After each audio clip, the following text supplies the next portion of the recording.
Look at this emptiness, a desert that seems to swallow ambition whole. In the year 661 CE, this was the stage for one of history's most breathtaking transformations. An empire was born not from lush river valleys, but from this sea of sand, the Umayyad Caliphate. We remember their soaring conquests from the plains of Spain to the borders of China, a lightning expansion that defied logic. But what was the secret engine behind this sudden, unstoppable force? Was it simply religious fervor? The promise of plunder. The Umayyad rise is a cornerstone. After the turmoil of the early caliphs and the civil war that brought Muawiyah ibn Abi Sufyan to power, the Muslim world was at a crossroads. The pristine Medinan model of simple rule was gone. What replaced it? A pragmatic, some say ruthless, imperial blueprint. The Umayyads didn't just win battles. They mastered the art of domination through administration, psychology, and raw strategic genius.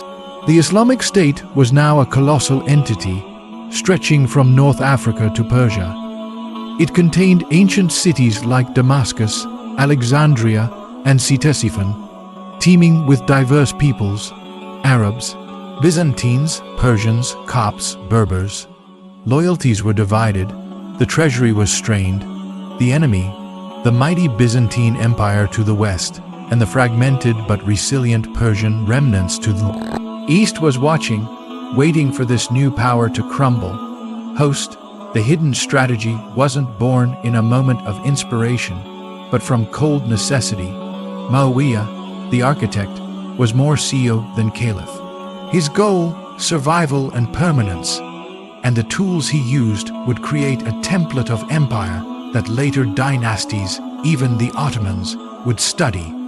So, what were the pillars of this hidden strategy? Let's move into the heart of the story, where power is not just taken, but systematically built. The professional army.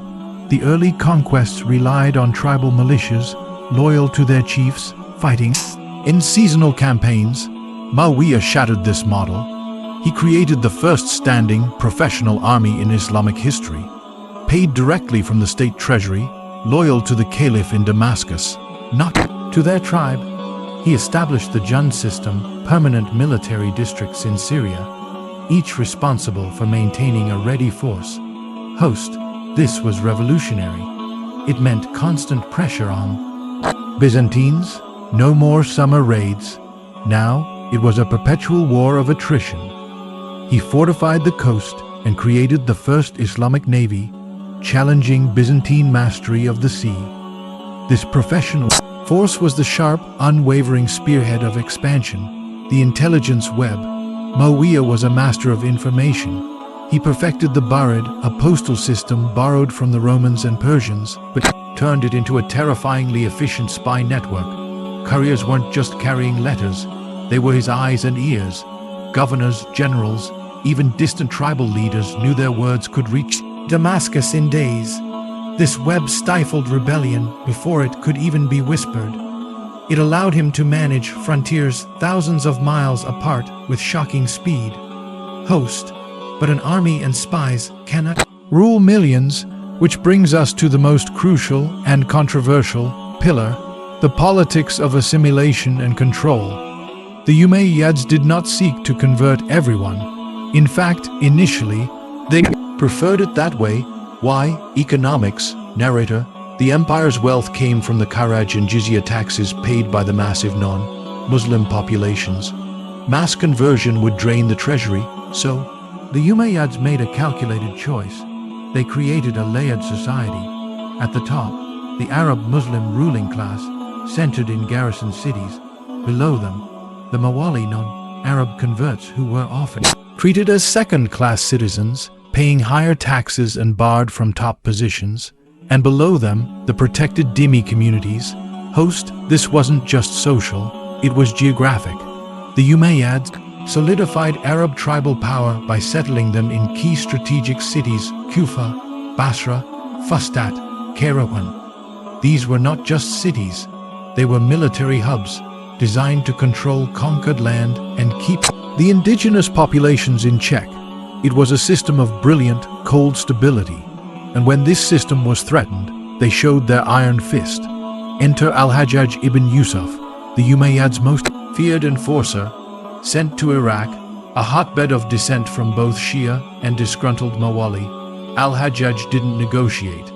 In a famous, chilling speech, he declared, "I see heads ripe for cutting, and I am the one to do it." He did. He crushed revolts with terrifying efficiency, securing the Eastern Front and enabling the final, dramatic push of the Umayyad expansion. Host, this was the hidden strategy in its full, brutal glory, a professional military machine, an all-seeing intelligence state, and a social order engineered for control and revenue. It allowed generals like Musa ibn Nusayr and Tariq ibn Ziyad to launch the daring conquest of Hispania, Spain, in 711 C, a continent away from Damascus. The empire now stretched over 5,000 miles. But what is the cost of an empire built on such a foundation? The lessons and the wisdom we must glean come next. Host, the Umayyad strategy was a masterpiece of worldly power. It achieved what seemed impossible, binding a shattered world into a single superpower in less than a century. But as students of Islamic civilization, we must ask, at what spiritual and ethical cost? The Quran reminds us in Surah Al-Qasas, verse 77, "But seek through that which Allah has given you, the home of the hereafter, and yet do not forget your share of the world."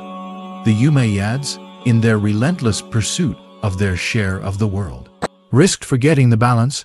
The first lesson is the peril of the transformation from caliphate to kingdom mulk.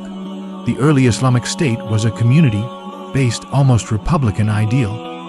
Umayyads, starting with Muawiyah naming his son Yazid as successor, introduced dynastic rule, a move opposed by many as a return to pre-Islamic tribalism. The caliph was becoming a king, surrounded by courtiers and grandeur, distant from the people.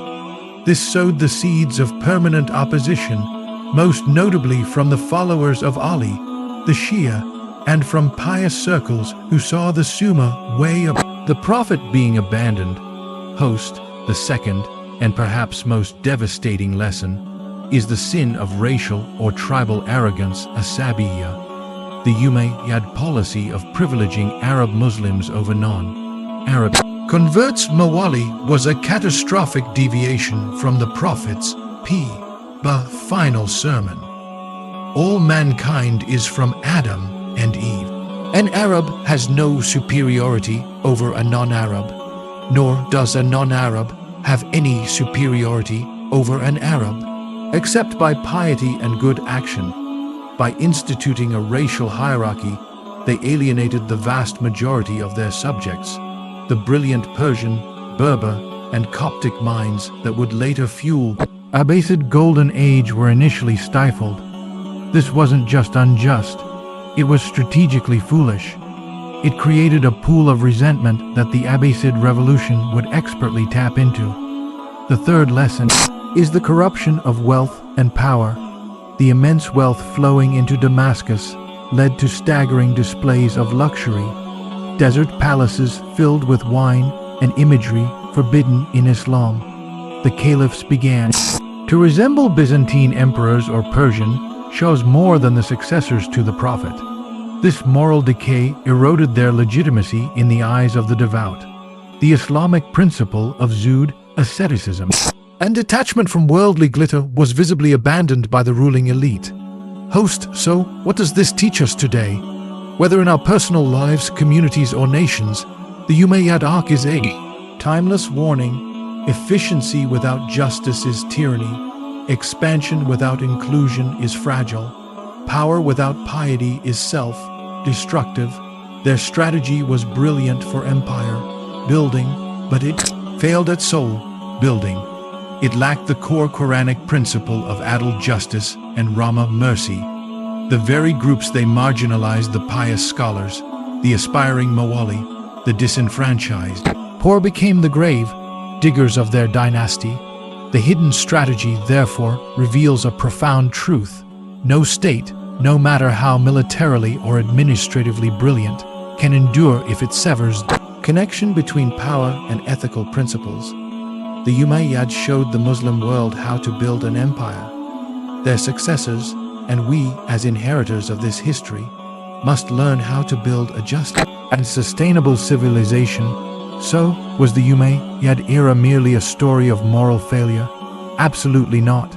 To conclude only that would be a disservice to history. The Umayyads, for all their contradictions, were the essential bridge. They took the raw energy of the early conquests and forged it into a stable structure, a container for a civilization. Host, they gave the Islamic world its first permanent capital, Damascus. They built the first great architectural masterpieces that shouted Islamic identity to the world. The Dome of the Rock, a message to Byzantium and eternity.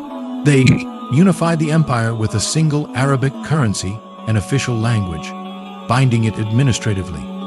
They preserved the Hellenistic and Persian knowledge that would later blossom in Baghdad.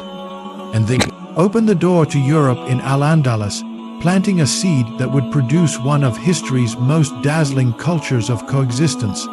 Their hidden strategy was the necessary, if painful, adolescence of the Islamic civilization, a phase of experimentation, of testing limits, of making grave errors and achieving stunning successes.